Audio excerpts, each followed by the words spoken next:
Hello दोस्तों, Khan global centre के founder Khan sir द्वारा बिहार पुलिस एग्ज़ाम का 15 दिन पहले बिहार पुलिस एग्ज़ाम से 15 दिन पहले नया प्रैक्टिस सेट लॉन्च कर चुका है, जो एग्ज़ाम के दृष्टिकोण से काफ़ी महत्वपूर्ण होगा, क्योंकि सारे प्रश्न इसमें वीवीआई प्रश्न है जो एग्ज़ाम में पूछा जाएगा। कम ही प्रश्न है लेकिन सारे प्रश्न सिलेक्टिव प्रश्न है। इससे पहले मैंने इस बुक का चौथा सेट करा चुका हूँ, आज 5वां सेट है। तो 5वां सेट में जितना भी जीके जीएस का प्रश्न पूछा गया है तो वो सारे का सोल्यूशन आपको इस वीडियो में मिलने वाला है। तो वीडियो को अंत तक जरूर देखिए। तो पहला प्रश्न आपके सामने में क्या है, मानव पूंजी से क्या अभिप्राय है।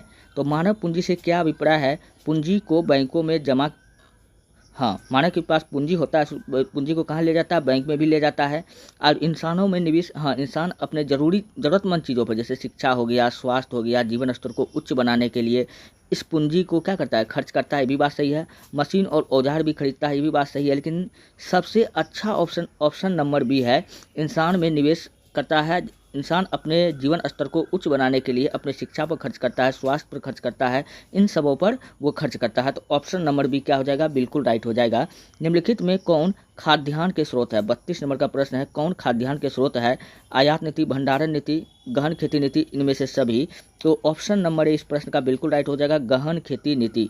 तो खाद्यान्न से कुछ प्रश्न यहाँ से मैं आपको बताता हूँ। क्वेश्चन पूछा जाता है कि खाद्यान्न उत्पादन के लिए कौन सा क्रांति किया गया था। खाद्यान्न उत्पादन के लिए कौन सा क्रांति किया गया था। तो खाद्यान्न उत्पादन के लिए हरित क्रांति किया गया था। कौन किया गया था, हरित क्रांति। और हरित क्रांति का जनक पूछेगा, हरित क्रांति का जनक विश्व में पूछेगा। तो विश्व में कौन है, विश्व में नॉर्मन ई बोरलाग है। कौन है, नॉर्मन ई बोरलाग है। अगर भारत में पूछेगा कि हरित क्रांति का जनक कौन है, तो भारत में है MS स्वामीनाथन। कौन है, MS स्वामीनाथन। ठीक है, स्वामीनाथन। अगला प्रश्न आपके सामने में है, प्रायद्वीपीय भारत का पठार किस प्रकार का भू आकृतिक स्वरूप है।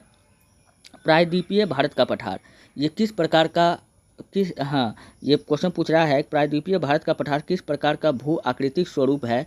तो आपका राइट आंसर यहाँ पर क्या होने वाला है, ऑप्शन नंबर सी बिल्कुल राइट हो जाएगा। प्राचीन कठोर शील चट्टानों से ये बना हुआ है। तो ऑप्शन नंबर सी क्या हो जाएगा, बिल्कुल राइट हो जाएगा। अब थोड़ा सा प्रायद्वीपीय पठार के बारे में हम लोग जानते हैं। प्रायद्वीपीय पठार, प्रायद्वीपीय भारत का द्वीपीय पठार के बारे में यहाँ से काफ़ी ज़्यादा इंपॉर्टेंट प्रश्न पूछा जाता है, जो मैं आपको बताता हूँ, थोड़ा ध्यान रखिए। अगर पूछा जाएगा प्रायद्वीपीय पठार का आकृति कैसा है, तो दोस्तों इस पठार का जो आकृति है वो कैसा है, त्रिभुजाकार है। ठीक है। फिर क्वेश्चन पूछा जाएगा कि प्रायद्वीपीय पठार की ऊंचाई कितना है। तो ऊंचाई आपको याद रखना है 600 से 900 मीटर। कितना, यह 600 से 900 मीटर। ठीक है। अगर पूछेगा कि प्रायद्वीपीय पठार का निर्माण कैसे हुआ, बता दो प्रायद्वीपीय पठार का निर्माण बताओ, फटाफट बताओ। इस पठार का निर्माण कब हुआ था। तो इस पठार का निर्माण गोंडवाना लैंड के टूटने से हुआ था। किसका हुआ था, गोंडवाना लैंड का टूटने से इस पठार का निर्माण हुआ था। ठीक है। फिर पूछा जाएगा किस पठार को पठारों का पठार कहा जाता है। दोस्तों पठारों का पठार किसको कहा जाता है, पठारों का पठार भी हम लोग प्रायद्वीपीय पठार को कहते हैं। अब क्वेश्चन पूछा जाता है कि प्रायद्वीपीय का पठार से होकर कौन कौन सी नदी बहती है। कौन कौन सी नदी बहती है। तो आपको याद रखना है कि प्रायद्वीपीय के पठार से बहने वाली नदी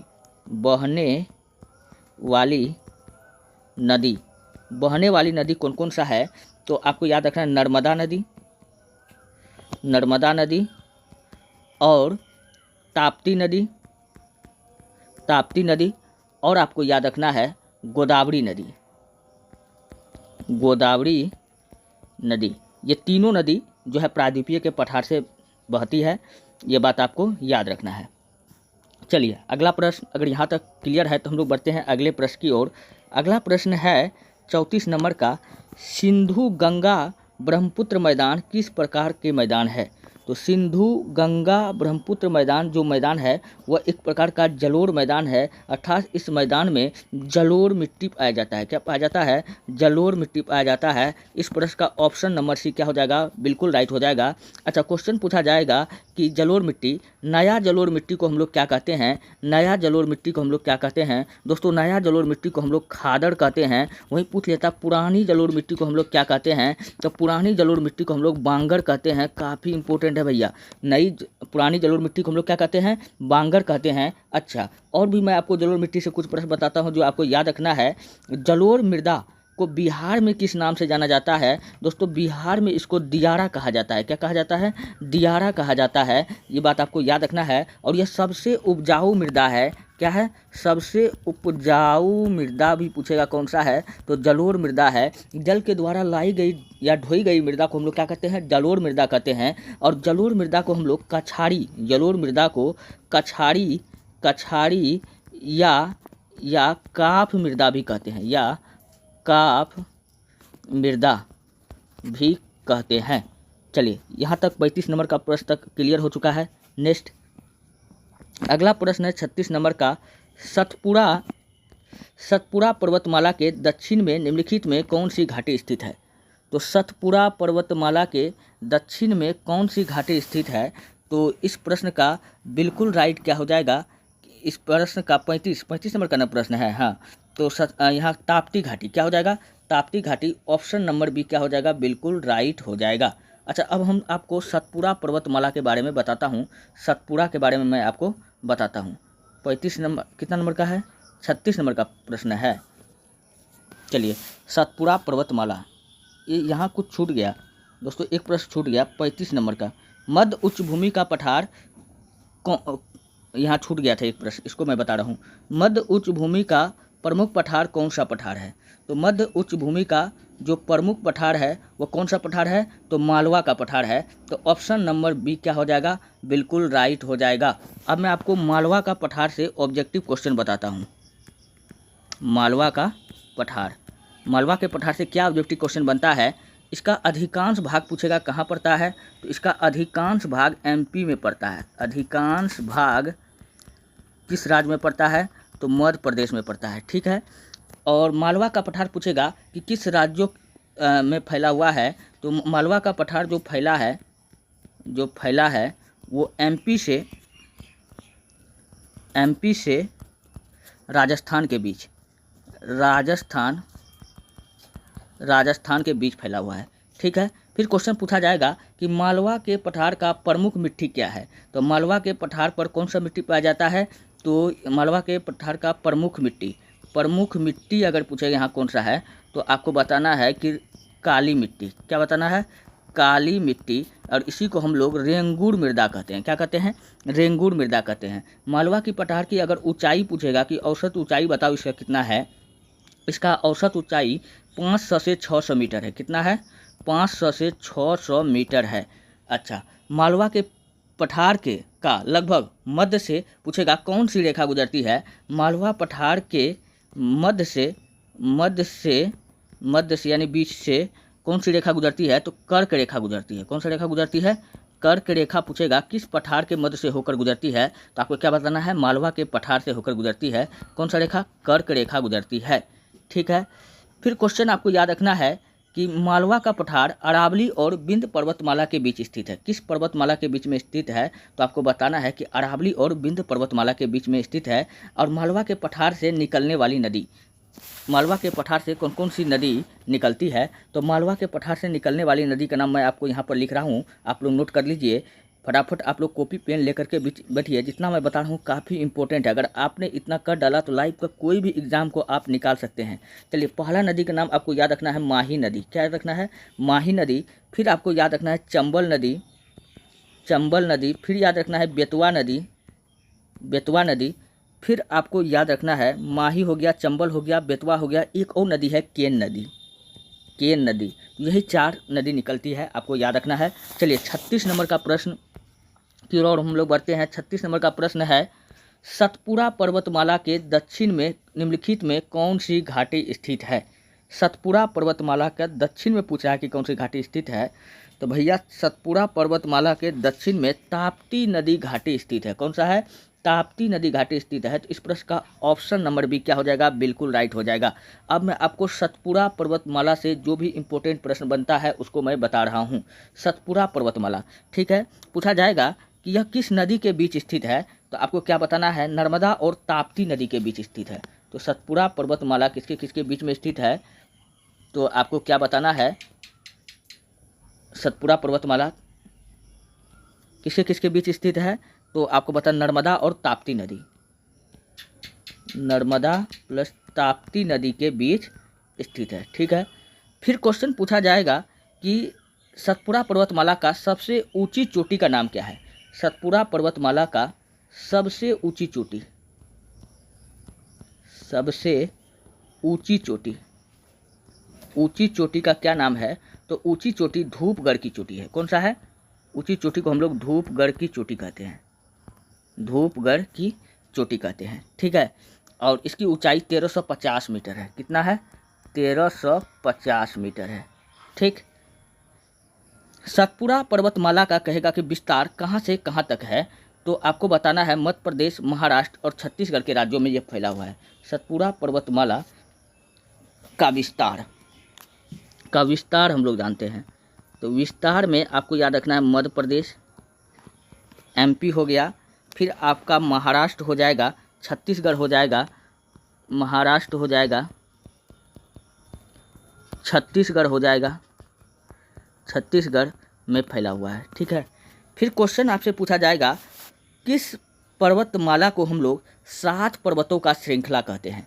तो सतपुड़ा पर्वतमाला को 7 पर्वतों का श्रृंखला कहते हैं, को 7 पर्वतों का श्रृंखला कहते हैं, श्रृंखला कहते हैं। फिर क्वेश्चन पूछा जाता है कि सतपुड़ा पर्वतमाला का एक हिस्सा किस पहाड़ी में स्थित है? तो बताना है कि महादेव के पहाड़ी में स्थित है। सतपुड़ा पर्वतमाला का एक हिस्सा पूछेगा कहाँ स्थित है, किस पहाड़ी में स्थित है? तो आपको बताना महादेव की पहाड़ी में स्थित है, महादेव की पहाड़ी। इस महादेव की पहाड़ी पूछेगा कहाँ पड़ता है? तो एमपी में पड़ता है, यहाँ पर स्थित है। चलिए बढ़ते हैं हम लोग नेक्स्ट प्रश्न की ओर। अगला प्रश्न आपके सामने में है, भारत का सबसे प्राचीन भूखंड है। तो भारत का सबसे प्राचीन भूखंड कौन सा है? तो अगला प्रश्न है, भारत का सबसे प्राचीन भूखंड कौन सा है? तो इसका राइट आंसर क्या हो जाने वाला है? भारत का सबसे प्राचीन भूखंड प्रायद्वीपीय पठार। क्या हो जाएगा? ये सबसे प्राचीन पर्वतमाला है। ये भी मैं पीछे आपको मैं जस्ट अभी बता करके आया हूँ, अभी मैं जस्ट इसके बारे में मैं आपको बताया हूँ। तो इसका राइट आंसर क्या हो जाएगा? प्रायद्वीपीय पठार। इसी को हम लोग पठारों का पठार कहते थे, पूरा बता चुका हूँ, अब मैं इसको आगे नहीं बताऊंगा। 38 नंबर का प्रश्न है, प्रारंभिक समय में संपूर्ण भूभाग एक ही महाद्वीप में था, जिसे क्या कहा जाता था? तो प्रारंभिक समय में संपूर्ण भूभाग एक ही महाद्वीप में था, जिसको हम लोग गोंडवाना लैंड कहते थे। क्या कहते थे? गोंडवाना लैंड कहते थे। तो इस प्रश्न का ऑप्शन नंबर अच्छा इसका नहीं, इसको हम लोग क्या कहते थे? पेंजिया कहते थे। क्या कहते थे? पेंजिया कहते थे। ऑप्शन नंबर सी क्या हो जाएगा? बिल्कुल राइट हो जाएगा। अच्छा, प्रारंभिक समय में संपूर्ण भूभाग एक ही महाद्वीप में था, जिसे हम लोग पेंजिया कहते थे। अब पेंजिया के बारे में थोड़ा सा हम लोग जान लेते हैं। पेंजिया के बारे में, इस पेंजिया के बारे में हम लोग जानते हैं। पेंजिया 200 मिलियन वर्ष पहले की बात है। कितना? 200 मिलियन वर्ष पहले की बात है। पहले की बात है कि 200 मिलियन वर्ष पहले पेंजिया जो था एक विशाल महाद्वीप हुआ करता था दोस्तों। इस पेंजिया से घिरे हुए विशाल महासागर जिसका नाम क्या था? पेंथालासा। तो क्वेश्चन पूछा जाएगा पेंजिया से घिरे हुए महासागर का क्या नाम था? महासागर का क्या नाम था? पेंथालासा। पेंथालासा महासागर से ये घिरा हुआ था। पेंथालासा महासागर से ये घिरा हुआ था। और इसी पेंजिया से टूटकर क्या बना? लारसिया और गोंडवाना लैंड महाद्वीप का निर्माण हुआ है। ये बात आपको याद रखना है। अब पेंजिया का अर्थ क्या होता है? संपूर्ण पृथ्वी होता है। ये बात आपको याद रखना है। पेंजिया का अर्थ क्या होता है? संपूर्ण पृथ्वी होता है, ठीक। अगर आपसे क्वेश्चन पूछेगा पेंजिया के बारे में पहली बार कौन बताया था? तो अल्फ्रेड वेगनर। पेंजिया के बारे में बताने वाला वैज्ञानिक कौन था? तो अल्फ्रेड वेगनर था। अल्फ्रेड वेगनर था। नेक्स्ट अगला प्रश्न 38 नंबर का प्रश्न हो चुका है। अब हम लोग बढ़ते हैं नेक्स्ट अगले प्रश्न की ओर। अगला प्रश्न है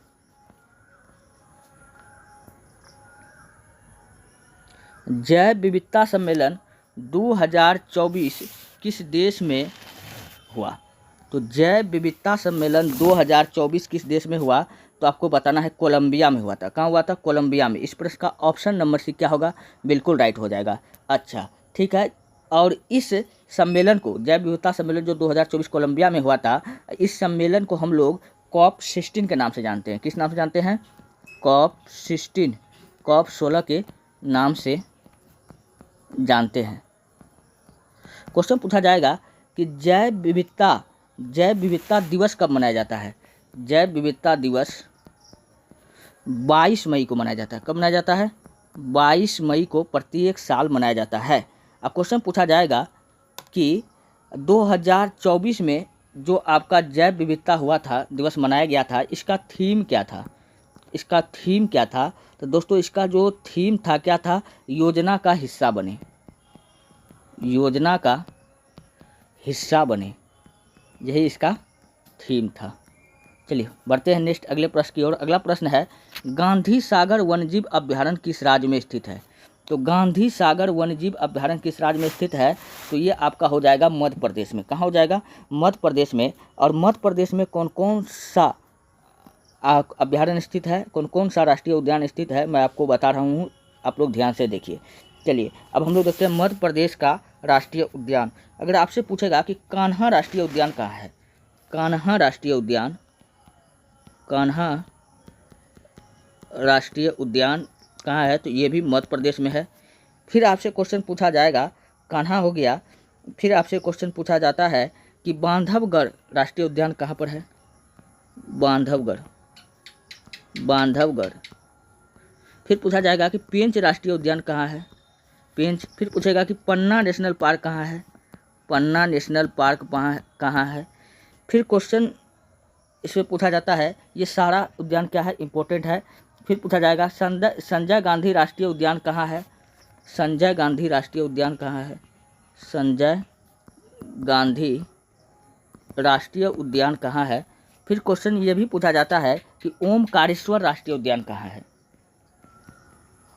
ओमकारेश्वर राष्ट्रीय उद्यान कहाँ है? तो ये सारा उद्यान कहाँ पर है? तो मध्य प्रदेश का है। चलिए बढ़ते हम लोग नेक्स्ट प्रश्न की ओर। अगला प्रश्न आपके सामने में है 41 नंबर का। हाल ही में हुए त्रिपुरा शांति समझौता किन दो पक्षों के बीच में हुआ था? तो त्रिपुरा शांति समझौता जो हुआ है वो किसके बीच में हुआ है? भारत सरकार, national liberation front of Tripura व ऑल त्रिपुरा टाइगर फोर्स के बीच में हुआ है। तो इस प्रश्न का ऑप्शन नंबर सी क्या हो जाएगा? बिल्कुल राइट हो जाएगा। अच्छा, त्रिपुरा शांति समझौता ये कब हुआ है? 4 दिसंबर 2024 को हुआ है। कब हुआ है? 4 दिसंबर 2024 को हुआ है। ठीक है।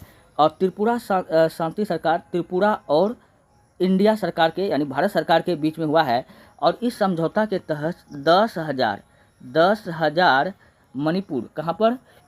भारत सरकार त्रिपुरा 10,000 त्रिपुरा उग्रवादी लोगों ने क्या किया है? समर्पण किया है। तो ये बात आपको याद रखना है। चलिए अगला प्रश्न आपके सामने में है कि 16वें वित्त आयोग के अध्यक्ष कौन नियुक्त किए गए हैं? तो 16वें वित्त आयोग का अध्यक्ष किसको नियुक्त किया गया है? तो 16वें वित्त आयोग का जो अध्यक्ष नियुक्त किया गया है अरविंद पनगड़िया को नियुक्त किया गया है। किसको? अरविंद पनगड़िया को। और अरविंद पनगड़िया से पहले 15वां वित्त आयोग कौन था? 15वां वित्त आयोग का अध्यक्ष NK सिंह को चुना गया था। किसको? NK सिंह, ये 15वां वित्त आयोग का अध्यक्ष था। अच्छा, अरविंद पनगड़िया ये नीति आयोग का प्रथम उपाध्यक्ष था। नीति आयोग का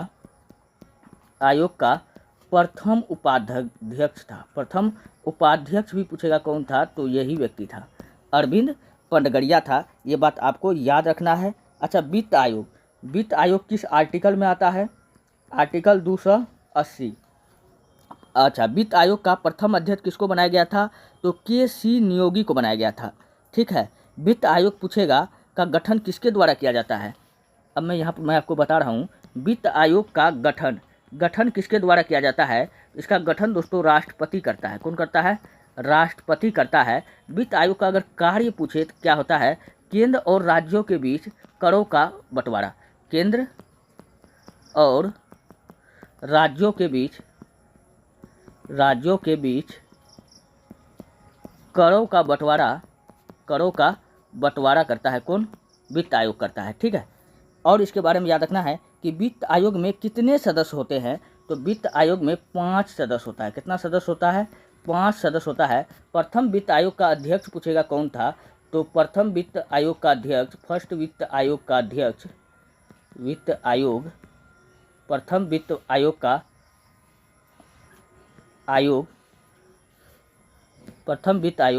का अध्यक्ष पूछेगा कौन था?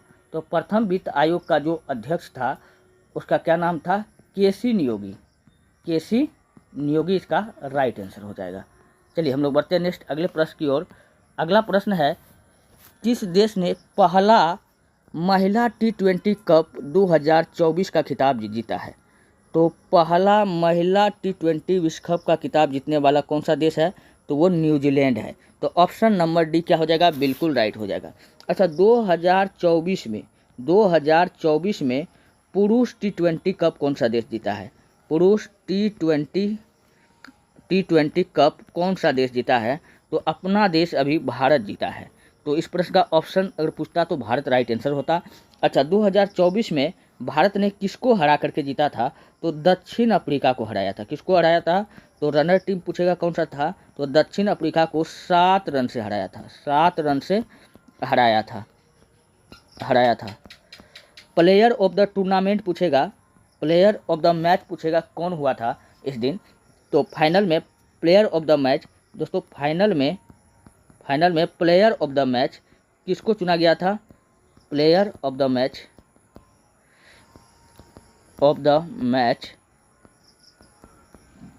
किंग कोहली को चुना गया था। किसको चुना गया था? विराट कोहली को चुना गया था। ये बात आपको याद रखना है। और 2024 में पुरुष T20 जो हुआ था, ये इसका कैमा संस्करण था? ये इसका 9वां संस्करण था। कैमा संस्करण था? 9वां संस्करण था। क्वेश्चन पूछा जाएगा कि 2024 में सबसे अधिक विकेट कौन सा खिलाड़ी लिया था? 2024 के वर्ल्ड कप में सर्वाधिक विकेट लेने वाला व्यक्ति कौन सा था? तो सर्वाधिक विकेट लेने वाला व्यक्ति था अर्शदीप सिंह। कौन था? अर्शदीप सिंह। ये भारतीय फास्ट बॉलर हैं, अर्शदीप सिंह। इन्होंने टोटल 17 विकेट लिया था। कितना लिया था? 17 विकेट लिया था। फिर क्वेश्चन पूछा जाएगा कि सबसे अधिक रन कौन सा खिलाड़ी बनाया था? तो CR गुरबाज। सबसे अधिक रन कौन बनाया था? CR गुरबाज बनाया था 2024 के वर्ल्ड कप में। फिर क्वेश्चन पूछेगा कि सर्वाधिक छक्का कौन लगाया था? 2024 का वर्ल्ड कप में सबसे अधिक छक्का जो लगाया था निकोलस पूरन, जो कहाँ का है? वेस्ट इंडीज़ का खिलाड़ी है। तो इस प्रश्न का फिलहाल ऑप्शन नंबर डी क्या था? बिल्कुल राइट था। ये था एक्स्ट्रा जवाब, मैंने आपको बताया। यही से प्रश्न पूछा जाता है, आपने वर्ल्ड कप देखा होगा। चलिए बढ़ते हैं नेक्स्ट अगले प्रश्न की ओर। अगला प्रश्न है, ऑपरेशन मर्यादा किस राज्य में शुरू किया गया है? तो दोस्तों, ऑपरेशन मर्यादा जो शुरू किया गया है वो कहाँ शुरू किया गया है? तो वह उत्तराखंड में शुरू किया गया है। और ऑपरेशन मर्यादा क्यों शुरू किया गया है? तो ऑपरेशन मर्यादा को शुरू करने का कारण क्या है? तो इसको शुरू करने का क्या कारण है कि गंगा घाट पर डीजे पर अश्लील गाना बजाना और जन्मदिन मनाना, हुक्का चिलम पीना और शांति भंग करना, इन सब का यहाँ पर आयोजन होता था। और इन सब को रोकने के लिए उत्तराखंड सरकार ने क्या चलाया है? ऑपरेशन मर्यादा चलाया है। और ये ऑपरेशन मर्यादा चलाया गया है, ये बात आपको याद रखना है। फिर आपको याद रखना है दोस्तों कि ऑपरेशन मर्यादा कब चलाया गया था? तो 15 जुलाई 1921 को। ये डेट आपको याद रखना है, 15 जुलाई 1921 को। फिर आपको याद रखना है कि ऑपरेशन सिंदूर, ये बड़ा इम्पोर्टेंट है, 7 मई 2025 को भारत सरकार ने आतंकवाद को, पाकिस्तान के आतंकवादी संगठन को ख़त्म करने के लिए क्या चलाया था? ऑपरेशन सिंदूर चलाया था। ये बात आपको याद रखना है। चलिए बढ़ते हैं नेक्स्ट। अगला प्रश्न है, बांधवगढ़ राष्ट्रीय उद्यान किस राज्य में स्थित है? तो बांधवगढ़ पूछ रहा है, तो बांधवगढ़ कहाँ हो जाएगा? तो बांधवगढ़ आपका हो जाएगा मध्य प्रदेश। कहाँ हो जाएगा? मध्य प्रदेश में हो जाएगा। ऑप्शन नंबर 1 क्या होगा? बिल्कुल राइट हो जाएगा। अच्छा, मेघालय में कौन है? असम। यानी कि असम यानी मेघालय में काजीरंगा, कौन सा है, काजीरंगा नेशनल पार्क है और यह एक सींग वाला गेंडा के लिए फेमस है, एक सींग वाला गेंडा के लिए फेमस है। उड़ीसा में सिमलीपाल राष्ट्रीय उद्यान, कौन सा है, सिमलीपाल राष्ट्रीय उद्यान और नंदन कानन राष्ट्रीय उद्यान, ये दोनों कहाँ है आपका, उड़ीसा में है। चलिए बढ़ते हैं नेक्स्ट, अगला प्रश्न है, वर्ष 2024 में पीयूष गोयल को किस मंत्रालय का प्रभार मिला है। तो 2024 में पीयूष गोयल को किस मंत्रालय का प्रभार मिला है, तो इस प्रश्न का राइट आंसर क्या हो जाएगा, वाणिज्य और उद्योग, ऑप्शन नंबर सी क्या हो जाएगा, बिल्कुल राइट हो जाएगा। ये रहा दोस्तों आज का प्रश्न। अगर आपको वीडियो अच्छा लगता है, हेल्पफुल लगता है, तब आप हमारे चैनल को सब्सक्राइब कीजिए और वीडियो को लाइक कीजिए, जितना हो सके अपने दोस्तों में शेयर कर दीजिए। मिलते हैं नेक्स्ट वीडियो में, धन्यवाद।